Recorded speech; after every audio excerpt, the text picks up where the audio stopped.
नमस्ते, मैं doctor Prasad Kasbekar, consultant cancer surgeon and director of सर्वस्व हेल्थ। इस वीडियो में हम लोग बात करेंगे स्मॉल इंटेस्टिनल कैंसर्स का। अपने इंटेस्टाइन का काफ़ी हिस्से ईसोफेगस से लेके स्टमक से लेके स्मॉल इंटेस्टाइन से लेके लार्ज इंटेस्टाइन, ये बेसिकली 4 मेन हिस्से हैं अपने इंटेस्टिनल ट्रैक्ट का। उसमें से स्मॉल इंटेस्टाइन सबसे लंबा पार्ट है, more than 20 feet. Small intestine के 3 मेन भाग है, द डिओडेनम जो स्टमक और बेसिकली जेजुनम तक जाता है, द जेजुनम, और फिर उसके बाद आइलियम। जेजुनम सबसे लंबा सेगमेंट है अपने इंटेस्टाइन का और उसका मेन फंक्शन है absorption of food. Small intestine is 20 feet. However, small intestinal cancers बाकी कैंसर्स जैसे कोलोरेक्टल और अन्य कैंसर से काफ़ी रेयर है। उसका मेन कारण ये है कि उसका इंटरनल माइल्यू या इंटरनल फ्लूइड जो है वो एल्कलाइन रहता है और एल्कलाइन एनवायरनमेंट की वजह से कैंसर का रिस्क काफ़ी हद तक कम हो जाता है। स्मॉल इंटेस्टिनल कैंसर्स मेनली 3 या 4 टाइप्स के रहते हैं। मोस्ट कॉमन है एडिनोकार्सिनोमा, उसके साथ जिस्ट और gastro intestinal stromal tumour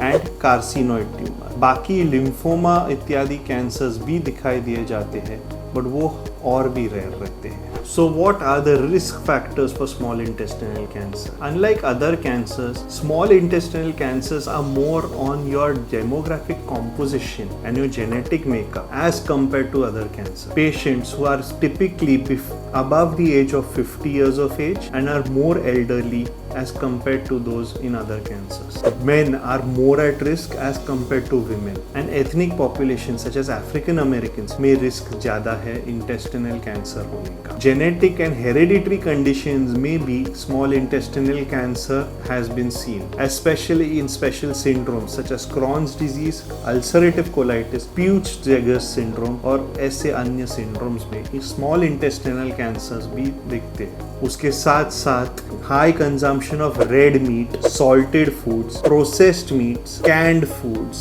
smoking and alcohol have all been associated with small intestinal cancer. So small intestinal cancers का signs और symptoms क्या है? The most common sign or symptom of a small intestinal cancer is intermittent abdominal pain due to the mass। वो mass एक obstructive effect डालता है अपने motion के passage के लिए और उसके वजह से ये obstruction की वजह से pain हो जाता है। So intermittent undiagnosed abdominal pain is the first and most common symptom. Chronic blood loss leading to melena यानी passage of black colored stool, chronic anemia as well as bleeding per rectum, sometimes even vomiting of blood, small intestinal cancer का symptom रहता है। उसके साथ lump in abdomen which can be felt on deep palpation can be a mass in the small intestine. These masses are usually freely mobile as the intestine roams freely within the abdomen. Vomiting, bloating and distension of abdomen is also seen sometimes in small intestinal cancer, and this is sometimes seen in the more advanced stages when the intestine is completely blocked due to the cancer. Other uncommon symptoms include unexpected weight loss or basically a loss of appetite. These symptoms can also be seen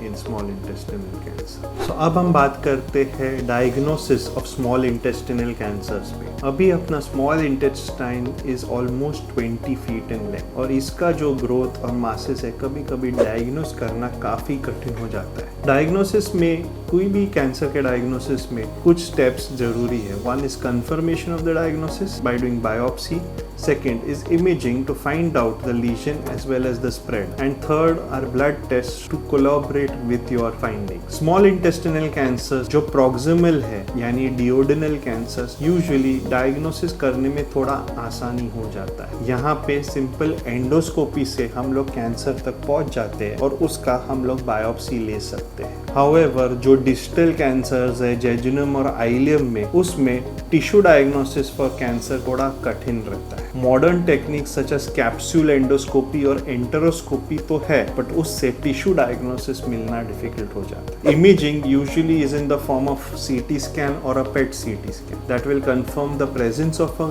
tumour as well as confirm कि उसका spread हो चुका है कि नहीं। Main stay of treatment in small intestinal cancers is surgery and many time surgery के time पे ही डायग्नोसिस हो जाता है। तो ऑपरेशन के टाइम पे ही हम उसको टेस्टिंग के लिए भेजते हैं और उससे हम लोग को पता चलता है कि वो कैंसर है कि नहीं। Surgery in small intestinal cancer usually depends on the location of the cancer. जो कैंसर डिओडेनम में रहता है उसका यूजुअली हम लोग को विपल्स नाम का सर्जरी करना पड़ता है, जिसमें डिओडेनम, पैनक्रियास का भाग, gall bladder as well as part of the stomach निकालना पड़ता है। जो कैंसर्स और दूर है यानी जेजुनम और आइलियम में, उसमें हम लोग रिसेक्शन एंड एनास्टोमोसिस करते हैं, यानी जो आंतड़े का हिस्सा है उससे नॉर्मल मार्जिन लेके हम लोग आंतड़ा निकाल देते हैं और जो बचा हुआ आंतड़ा है उसको वापस जोड़ देते हैं। कैंसर जो आइलियम के टर्मिनल पार्ट में हो यानी अपने कोलन के पास, वहां पे हम लोग को राइट हेमिकोलेक्टमी भी करना पड़ सकता है, क्योंकि जब हम वहां पे निकाल देते हैं तो ब्लड सप्लाई की वजह से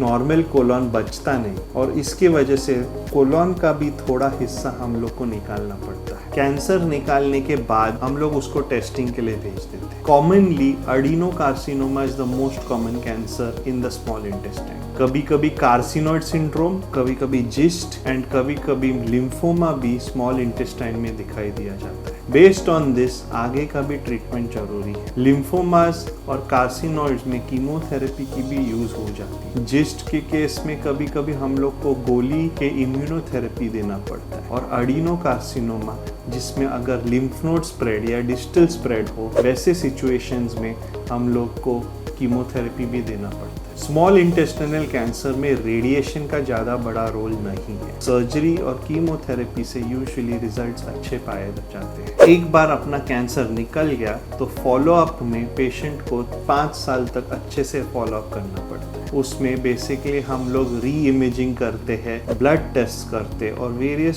सिम्टम्स देखते हैं कि कैंसर वापस ना आया हुआ।